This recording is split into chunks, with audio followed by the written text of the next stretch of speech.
Hello বন্ধুরা, তোমরা কে কেমন আছো? আশা করি ভালো আছো। এই দেখো, আমি আজকে ডিমের রেসিপি তৈরি করব। ডিমের অমলেট করে ডিমের কারি তৈরি করব। এই দেখো, প্রথমে ডিমটাকে ভালো করে ভেঙে নিয়েছি, আর এখানে পরিমাণ মতো করে লবণ আর হলুদ দিয়ে মিক্সচার করে নিচ্ছি। নিয়ে আমি এখন ডিমের অমলেট তৈরি করব। তোমরা দেখতে থাকো আমি কিভাবে ডিমের অমলেট তৈরি করি। এই দেখো, পেঁয়াজ লঙ্কা ছাড়া। এই দেখো, তেল দিয়ে দিয়েছি, তেলটা গরম হয়ে গেছে। এখন আমি যে ডিমগুলো ডিমটা ভেঙে ছেড়ে দিয়েছি। এই দেখো কি সুন্দর হয়েছে গোল। এই দেখো, ডিমের রেসিপি, ডিমের অমলেট তৈরি করব। তোমরা দেখতে থাকো। এই দেখো কি সুন্দর হয়েছে।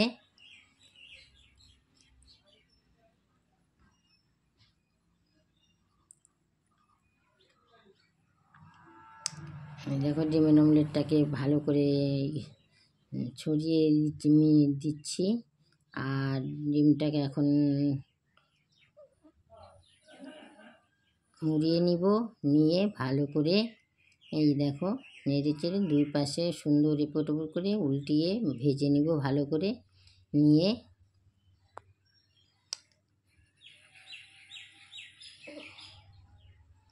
অমলেট করে নামিয়ে রাখবো। নিয়ে নামিয়ে রেখে আমি যে তোমরা দেখতে থাকো পুরো ভিডিওটা। প্লিজ তোমরা ভিডিওটা কেটে না দিয়ে ভালো পুরো ভিডিওটা দেখো। এই দেখো, ডিমের অমলেটগুলো হয়ে গেছে। এই যে তেল দিয়ে দিচ্ছি আবার।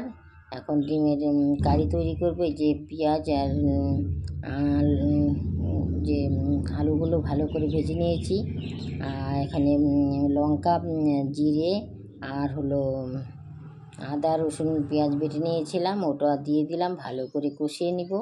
নিয়ে অল্প পরিমাণ জল দিয়ে এখন ঢাকা দিয়ে দিব। এই দেখো, ঢাকা দিয়ে দিলাম। এখন 2-3 মিনিট রেখে ঢাকাটা উঠে নিলাম। এখন ভালো করে নেড়ে চেড়ে কষিয়ে নিব। কষিয়ে নিয়ে আমি জল দিয়ে দিব। তোমরা দেখতে থাকো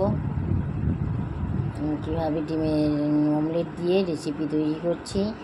তোমাদের ভালো লাগলে লাইক কমেন্ট শেয়ার করে দিও, আর চ্যানেলটাকে সাবস্ক্রাইব করে দিও প্লিজ।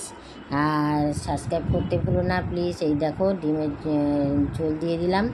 ডিমের সবজির মধ্যে ঝোল দিয়ে দিলাম আমি। এই যে ঝোলটা ভালো করে জাল দিব। এখন জাল দিয়ে ফুটিয়ে নিব। এই দেখো, এই যে ফুটে গেছে। এই যে আলুগুলো আমার সিদ্ধ হয়ে গেছে। আমি আর একটু ঝোলটা কমে গেলে আমি এখন ডিমগুলোও দিয়ে দিব। তোমরা দেখতে থাকো প্লিজ। আর তোমরা কিন্তু আমার পুরো ভিডিওটা দেখো, আমি রিকোয়েস্ট করে বলছি। এই যে দেখো, আমার ডিমের অমলেট দিয়ে ডিমের কারি তৈরি করছি। তোমাদের দেখে পছন্দ হলে লাইক কমেন্ট শেয়ার করে দিও, আর চ্যানেলটাকে সাবস্ক্রাইব করে দিও প্লিজ। তোমরা কিন্তু বাড়িতে এইভাবে রান্না করে খেয়েও, আর কমেন্ট করে আমাকে জানিও। কমেন্ট করতে ভুলো না প্লিজ। দেখো কেমন লাগলো আমার ডিমের রেসিপিটা। এই দেখো, দেখতেও তো খুব সুন্দর হচ্ছে, আর খেতেও খুব টেস্টি হবে। এই দেখো কি সুন্দর অমলেটগুলোও করে নিয়েছি। এখন আমি এই যে অমলেটগুলো একটা একটা করে দিয়ে দিচ্ছি, যাতে ঝোলের মধ্যে আগে লঙ্কা দিইনি, তাই ঝোলের মধ্যে দিয়ে দিলাম। ঝোলটা ডিমের ভিতরে গেলে ভালো লাগবে, খেতে খুব টেস্টি হবে। আমার মনে হচ্ছে তো খুবই টেস্টি হবে। তোমাদের কি কেমন লাগবে আমি জানি না, কিন্তু তোমরা এইভাবে বাড়িতে রান্না করে খেয়েও, আর কমেন্ট করে আমাকে জানিও প্লিজ। আর আমার চ্যানেলটাকে সাবস্ক্রাইব করতে ভুলো না প্লিজ। আমার চ্যানেলটাকে সাবস্ক্রাইব করে দাও, আমার রিকোয়েস্ট রইল তোমাদের কাছে। তোমরা ভালো থেকো। আর দেখো, এখন আমি এই ডিমের ঝোলটাকে আমি নামিয়ে নিব। দেখো কেমন লাগলো দেখে। পছন্দ হলে লাইক কমেন্ট শেয়ার কিন্তু অবশ্যই করবে। আর হচ্ছে চ্যানেলটাকে সাবস্ক্রাইব করতে ভুলো না, সাবস্ক্রাইব করে দিও প্লিজ। আর আমার চ্যানেলটা সাবস্ক্রাইব করে না করলে আমি কিন্তু এগোতে পারবো না। তোমাদের আশা নিয়ে আমি চ্যানেলটা অনেক দূরে যাওয়ার জন্যই খুলেছি, কিন্তু তোমরা আমাকে একটু হেল্প করো প্লিজ। আমার পুরো ভিডিওটাই দেখো, না হলে আমি এগোতে পারবো না। তোমাদের সাপোর্টের অনেক প্রয়োজন আছে আমার। তোমরা সাপোর্ট করলে আমি এগোতে পারবো। প্লিজ